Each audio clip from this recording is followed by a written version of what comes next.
we told the team how talented Clemson is offensively.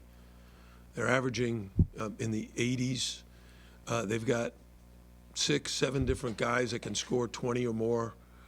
They have an NBA player in Jaron Blossingame. They have a rotation of guards that make it very, very challenging on your defense.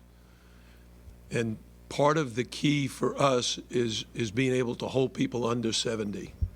If we can do that and again, do some good things offensively, then we've got a good chance. I was most pleased offensively with 19 assists and only 7 turnovers. We shared the ball extremely well. Clemson is a team that leads the league in steals, and they got a couple of them, but not many. And we had 4 guys in double figures and another guy with 9, and everybody that played scored. So everybody's contributing at the offensive end. And if you look at the assist breakdown, you see that we're even getting assists from multiple players now.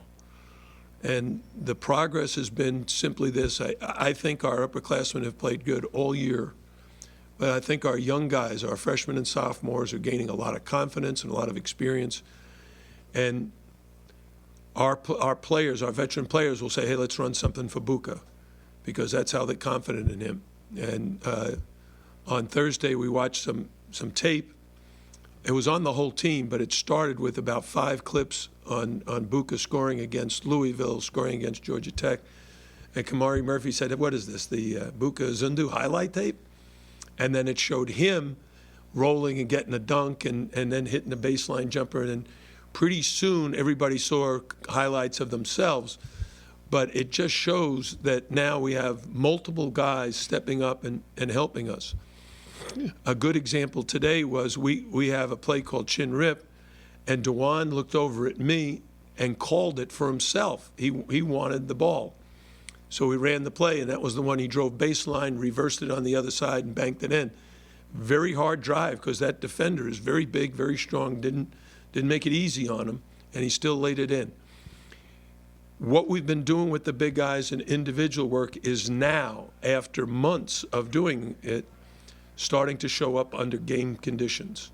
Before, you could see it in practice from time to time, but it was inconsistent. And now you're seeing it pretty regularly on the court. On a Buka, just how much progress he is. You know, last year he could do this. He can score. You know, Kamari said it. He can make shots. The issue with him was at the defensive end, he was fouling so much, we couldn't keep him in the game. And fouling is like a 4-letter word in my language. You foul, you're putting the other team on the foul line early, getting them to the 1-and-1. You give him a chance to score without us defending. And so he's battled that. But now he's more comfortable. We've added some zone. We've started the last three of our last, no, Louisville we started zone, Georgia Tech we started zone. Today we started zone. I can't remember if we started zone against Virginia Tech. But we've kept Buka out of foul trouble, and he's kept himself out of foul trouble, and makes a big difference when he can play the whole second half knowing, hey, I'm not in foul trouble. And then he's got Dewan, who's playing very, very well. Dewan is defensively. Did you see him guard Blossingame on that one time? It was beautiful. All right, Blossingame tried to beat the young guy and just take him with his straight line drive, and Dewan shut it off. So we're making a lot of progress. And the assist of the night, there was 2 of them. One, Anthony Lawrence tossing it over his head to Buka, I think, or Murph. Early in the game, you see him, he tossed it back over his head. We laid it in. It was who? Yeah. And then DJ going the length of the court and dropping it off for Anthony Lawrence, where the guy, I don't know if you remember in the last game, the guy blocked it from behind. And Louisville, the guy blocked it from behind. This time, DJ was sharp, really sharp, in reading the defense and just dumping it off for a layup. I thought you were going to say read down low, throw it over. The hook pass, well, that was the game winner. Bruce making the 3. It was such a tight game at that point. I think we were up 1. That put it to 4. And, yeah, 19 assists. I like them all.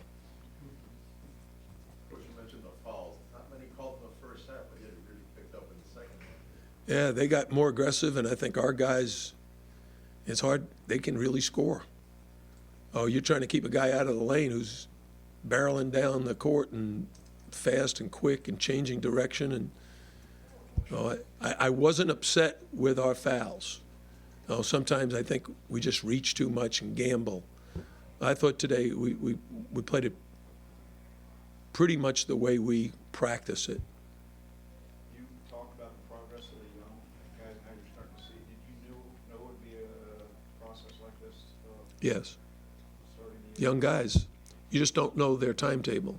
Bruce Brown was ready by the time the season began, because he's the right height, the right weight, the right strength, the speed, quickness, jumping ability, skill level. He was really working on his three-pointer early in the year, and it's improved dramatically. But then you got guys like Dewan who really needed strength. DJ needed to play against the fast, quick athlete. In one of our early practices, I forget what Dewan did, and DJ just said, yeah, we don't have those kind of dunks in Australia. But now that he's here, Now that he's broken comfortable down. with it, he's going against these guys every day. You know, he was very conservative. We had a conversation, I'm trying to think, it was about a month ago. We had a conversation, and I asked him why he doesn't attack the basket off the dribble like he does in practice during games. And he said, well, I don't think it's my role. You know, he just, I don't know.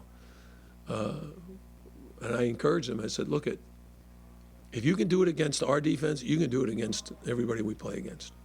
You're good going to the hole. Right? You get fouled, you can make free throws. If they block your shot once in a while, that's okay, because if you get one shot blocked, but you get in there and make a layup or kick it out for a three, like the other day, did you see the pass? He wrapped it around to Dewan for a dunk. I mean, he's a very skilled offensive player. He's got very good straightaway speed. He's got okay lateral quickness. As he gets older and more experienced, because he's strong and he learns how to use that all the time, he's going to be a great player here. And he is just an absolutely great kid. Our freshmen, they have a lot of leadership qualities. Bruce Brown, Dewan Ewell, DJ, and Rodney Miller. I should be playing him. I know it. But it's just hard because we have Buka who needs experience, and Dewan who needs the minutes. To get a third guy at the 5 would be hard. But if you see him, but next year when Murph graduates and now Dewan can move to the 4, you're going to see how good Rodney is. Because he can do a lot of the same stuff Buka does. He scores in practice. These other young guys haven't played a long season like this. How are they? Yeah, it's hard. I think Bruce has really lost a lot of that unbelievable battery. He's got an engine that doesn't quit. But I think he's working on maybe a half a tank instead of a full tank. But he also played 29 minutes, and he was in bed sick for 3 days on Sunday, Monday, and Tuesday, and could barely get up and down the floor on Wednesday, and played 37 minutes. Do you think Davon's going to get the recognition He deserves. I don't know. Here's what I think. I think he should be a first-team academic All-American because he's a terrific student and a great leader on campus. He's a great individual, Mr. Dependable.